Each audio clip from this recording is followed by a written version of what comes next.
L'édito politique sur Europe 1 avec Le Figaro. Bonjour Vincent Trémollet de Villers. Bonjour Dimitri, bonjour Anissa, bonjour à tous. Vincent. Vincent, ce matin, vous souhaitez faire un point d'étape sur l'élection présidentielle 2027 et notamment sur la multiplication des candidatures potentielles et déclarées, liste qui ne cesse de s'allonger. Oui, Anissa, est-ce que vous êtes candidate à l'élection présidentielle? Alors non, pas du tout. Et Dimitri, Olivier, est-ce que vous avez déposé les marques Pavlenko 2027 de la garde pour la France? Je devrais. Si ce n'est pas le cas, dépêchez-vous parce qu'on en est déjà à plus de 30 candidats. Oh là. Et bientôt, on pourra même imaginer un album Panini 2027. Même s'il y aura sans doute moins d'acheteurs pour les vignettes de Benjamin Lucas Lundi ou Marine Tondelier que pour celle d'Ousmane Dembélé ou de Lionel Messi. 30, vous avez remarqué, c'est aussi une salle de classe. On pourrait donc faire l'appel le matin. Xavier Bertrand, toujours présent. François Baroin, encore absent. Alors revenons donc à cette liste, Dimitri. Et vous verrez qu'on ne peut plus parler de crise démocratique.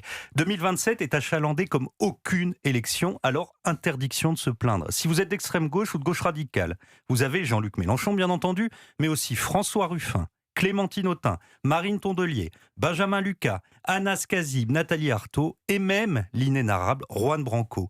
Et si vous êtes d'une gauche moins agressive, on peut partir sur du social-démocrate avec Jérôme Guedj, Bernard Cazeneuve, du progressiste travaillé en biodynamie avec Raphaël Glucksmann, du socialiste vieilli en fût de chêne avec François Hollande ou Ségolène Royal, et puis des primeurs qui lancent une petite production comme Olivier Faure, Delphine Batho, Lydie Massard ou Karim Bouamrane. Moi aussi, je suis centriste ou macroniste, Vincent. Alors, dans le rayon Matignon, vous aurez Édouard Philippe, Gabriel Attal, et un peu plus loin, des créations plus originales comme Aurore Berger ou Yael Braun-Pivet.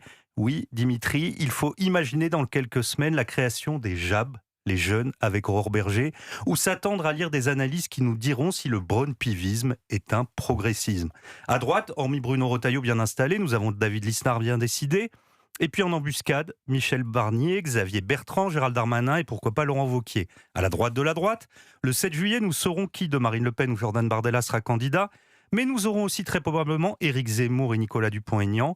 Et puis, vers l'infini et au-delà, dans un monde quasi parallèle, on retrouve François Asselineau et Florian Philippot. Enfin, si vous êtes favorable au RIC, le référendum d'initiative citoyenne, vous voterez Clara Heger. Si vous voulez faire confiance à la jeunesse, soutenez Manolo Mlécuse, il a 19 ans. Et si vous êtes vélo-taffeur, cycliste du dimanche ou vainqueur du Tour de France, votez pour Benoît Mathieu. C'est le candidat de la France à vélo. J'hésite, il y en a pour tous les goûts, décidément. Plus sérieusement, Vincent, que signifie cette profusion de candidatures ? D'abord que l'élection présidentielle en France rend fou. 2027, c'est le terminus des ambitieux. Pour beaucoup, ce n'est pas une rencontre entre un homme et un peuple, mais plutôt l'étreinte narcissique entre un candidat et lui-même. Vous savez, une candidature, ce sont des affiches, des meetings, des écrans, des selfies, c'est-à-dire pendant quelques mois, la vie d'une star. Ensuite, et c'est un triste constat, le niveau a tellement baissé que beaucoup de ministres d'aujourd'hui auraient du mal à être embauchés comme attachés parlementaires dans les années 80. Alors pourquoi être intimidés ?